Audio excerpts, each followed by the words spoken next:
আগামী 15 দিন তুমি যদি খুবই ভালো করে পড়াশোনা করো তাহলেই তোমার এ প্লাস পাওয়ার খুব ভালো একটা চান্স আছে। তো 15 দিনে কি কি জিনিসগুলা কি কি ভাবে পড়বা বা তোমার সাবজেক্ট গুলা কি কিভাবে পড়বা, এই জিনিসটা নিয়েই আমি সুন্দর করে আলোচনা করব। তো দেখো, এ প্লাস পাইতে গেলে আসলে আগে কি রিকোয়ারমেন্ট লাগে এই জিনিসটা আমরা সুন্দর করে জেনে নিব। তারপরে আমরা প্ল্যান সাজাবো যে এই প্ল্যানে আমি আগামী 15 দিন পড়বো এবং আমি এ প্লাস তুলবো। তো প্রথমে দেখো, তুমি যদি এ প্লাস পাইতে চাও তোমার জন্য ট্রাম্প কার্ড হিসাবে ইউজ হবে এই যে গ্রুপ সাবজেক্ট বাদ দিয়ে যে সাবজেক্ট গুলো আছে সেগুলা। তার মানে তোমাকে গ্রুপ সাবজেক্ট বাদ দিয়ে কমপক্ষে 2টা সাবজেক্টে এ প্লাস টার্গেট রাখতে হবে। এখন 2টা সাবজেক্ট আমি কেন বললাম, কারণ আমরা যদি প্র্যাকটিক্যালি চিন্তা করি, ইংরেজি প্রথম এবং ইংরেজি দ্বিতীয় পত্রে আমাদের এ প্লাস আসার চান্স খুবই কম। আমাদের এইটাতে সর্বোচ্চ ভালো হইলে এ আসে, অনেক সময় আমাদের বিও এসে যায়। সো আমাদের এই বিষয়টা নিয়ে অবশ্যই সচেতন হইতে হবে, এটা আমরা আলোচনা করব। বাট আমাদের মেইন টার্গেট কিন্তু এইটা বাদ দিয়ে বাকি যে 2টা সাবজেক্ট আছে সেগুলাকে করতে হবে। তার মানে আমাদের মেইন টার্গেট করতে হবে বাংলা প্রথম এবং বাংলা দ্বিতীয়তে এ প্লাস, এবং আইসিডি তে আমাদের মাস্ট এ প্লাস থাকতেই হবে।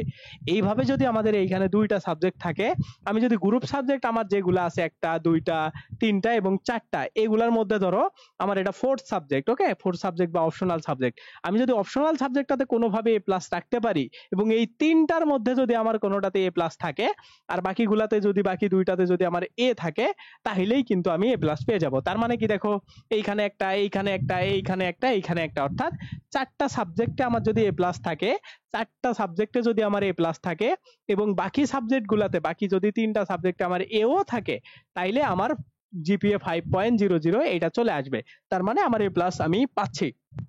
এখন এই 15 দিনে তাইলে আমার কি করা উচিত?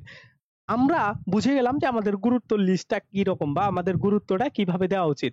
তো আমরা যখন বুঝেই গেলাম আমাদের বাংলা প্রথম এবং বাংলা দ্বিতীয়তে আমার এ প্লাস কখনোই মিস দেওয়া যাবে না, এই 2টা মিলায়া আমার কত 80 160 মার্কের বেশি তুলতে হবে। সো আমাকে প্ল্যানটা ওইভাবেই সাজাইতে হবে যে আমি এই সাবজেক্টটার প্রতি অনেক বেশি ডেডিকেটেড হব, মানে অনেক বেশি আমি এটার প্রতি পরিশ্রম দিব, যাতে করে আমার এটার এ প্লাস কোনোভাবে মিস না হয়। তার মানে বাংলা প্রথম, বাংলা দ্বিতীয় এবং সহপাঠ, এই 3টা বিষয়কে খুবই তুলাধুনা করে তুমি যদি পড়তে পারো আগামী কয়দিন, 2 দিন বা 3 দিন মিলে, তাইলে দেখবা যে তোমার এই সাবজেক্টটার প্রতি একটা ভালো দক্ষতা চলে আসবে এবং এইটা থেকে এ প্লাস পাওয়া খুব ভালোভাবে সহজ হবে। তার মানে 15 দিনের মধ্যে কমপক্ষে 3 দিন, যদি প্রয়োজন হয় 4 দিনও টাইম দিবা। 4 দিন টাইম দিয়ে তুমি সুন্দরভাবে এটাকে শেষ করলা। ইংরেজিটাকে আপাতত রাখবা, কারণ তুমি আগে যেগুলাকে এ প্লাস টার্গেট করছো এই সাবজেক্ট গুলা পড়বা। তারপরে কি দেখো, এই যে আইসিডি সাবজেক্ট, আইসিডি সাবজেক্টকে একদিন যদি খুবই ভালো করে পড়া যায়, সর্বোচ্চ 1.5 দিন তুমি যদি ভালো করে পড়তে পারো, তাইলে আইসিডি আর কিচ্ছু থাকবে না। এবং আইসিডিতে এ প্লাস খুবই ভালোভাবে পাওয়া যায়, কারণ এইটাতে প্র্যাকটিক্যালের 25 মার্ক থাকে।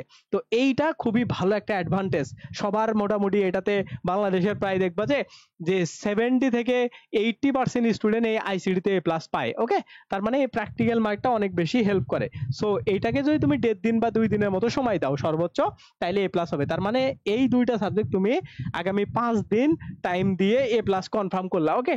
তারপরে তোমার হাতে আছে আর কয়দিন, 10 দিন। এখন এই 10 দিনে তোমার টার্গেট থাকবে এই গ্রুপ সাবজেক্ট গুলাকে সবগুলাকে ভালো করে লাইনে নিয়ে আসার।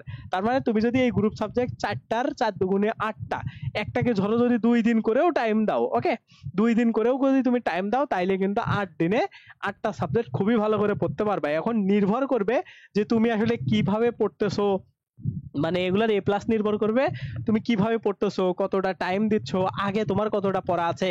বাট একটা জিনিস খেয়াল রাখবে, এগুলাতে এ প্লাস পাওয়ার জন্য যদি তুমি আর্টসের স্টুডেন্ট হয়ে থাকো, তাইলে এমসিকিউ অংশে অনেক বেশি ভালো করতে হয়, হ্যাঁ, অনেক বেশি। বিশেষ করে যেগুলাতে প্র্যাকটিক্যাল মার্ক নেই, যেমন তোমার যদি ভূগোল সাবজেক্ট থাকে তুমি প্র্যাকটিক্যাল 25 পাবা, এটাতে এ প্লাস পাওয়া খুবই সহজ হয়ে যায়। তোমার যদি মনোবিজ্ঞান সাবজেক্ট থাকে তুমি প্র্যাকটিক্যাল মার্ক পাবা। বাট কারো কারো এমন সাবজেক্ট আছে, ধরো ইতিহাস আছে, পৌরনীতি আছে, অর্থনীতি আছে, সে আসলে পরীক্ষায় গিয়ে মানে অনেক চাপ খেয়ে যায় এ প্লাস তোলার জন্য, হ্যাঁ। সো যাদের প্র্যাকটিক্যাল সাবজেক্ট গুলো আছে ওগুলাকে টার্গেট করবা, ওই সাবজেক্ট গুলা থেকে এ প্লাস এনিহাও বের করে আনতেই হবে। তুমি যদি এইভাবে করতে পারো, তাইলে দেখবা এই গ্রুপ সাবজেক্টে যে কোনো ভাবে গ্রুপ সাবজেক্টে তোমার 3টাতে এ প্লাস হয়ে যাইতে পারে। তার মানে দেখো, মানে এইচএসসি তে যাদের এরকম সুযোগ আছে যে গ্রুপ সাবজেক্ট 2টাতে আর্টস এর কমপক্ষে তোমার মানে এরকম আছে, মানে 2টাতে কমপক্ষে প্র্যাকটিক্যাল মার্ক 25 পাওয়ার সুযোগ আছে, ওই 2টাতে কিন্তু 100 এ প্লাস পাওয়া যায়। এখন ওই 2টাতে যখন তুমি এ প্লাস পাবা, এইখানে তুমি অটোমেটিক্যালি 2টাতে কোনোভাবেই তুলতে পারলে তুমি এ প্লাস পেয়ে যাবা। হ্যাঁ, নাইলেও তোমার রেজাল্ট 4.83 এই টাইপের রেজাল্ট চলে আসবে, 92 94 এমন টাইপের রেজাল্ট চলে আসতে পারে। সো তোমরা চেষ্টা করবা আর্টসের সাবজেক্ট গুলাকে এইভাবে পড়া, বা সায়েন্সের হইলেও তুমি সেম ভাবে পড়বা। এখন আসো ইংরেজি সমস্যা। ইংরেজি সমস্যা তোমার শুধু সমস্যা না, বাংলাদেশের জাতীয় সমস্যা। তার মানে ইংরেজি নিয়ে অনেক বেশি প্যারা খাওয়া যাবে না।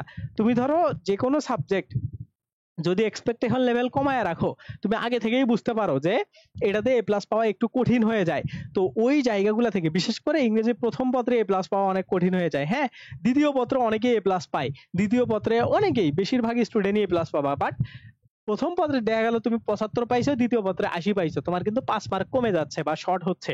তো এই শর্টটার কারণে মোটামুটি 2টা মেলায় এ প্লাস আসে না। ওকে, সো তোমরা ইংরেজি ফার্স্ট পার্টটা থেকে যেহেতু অনেক ইফোর্ট দেওয়ার পরেও আসলে এই এ প্লাস আসে না, তো তোমরা অত বেশি ইফোর্ট দেওয়ার দরকার নেই।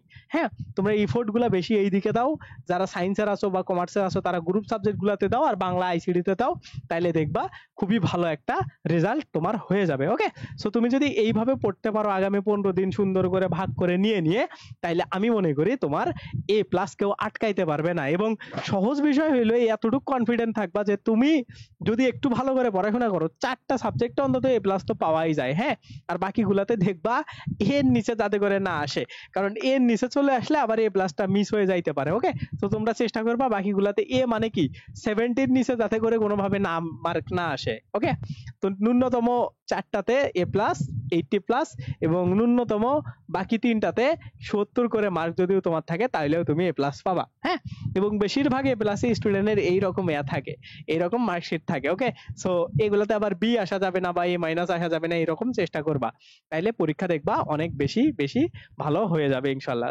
তো সবাই সুস্থ থাকবা, ভালো থাকবা, আল্লাহ হাফেজ। টিপস গুলো ভালো লাগলে আমাদের ভিডিও গুলাতে লাইক দিবা, চ্যানেলে নতুন হইলে অবশ্যই সাবস্ক্রাইব করে দিও।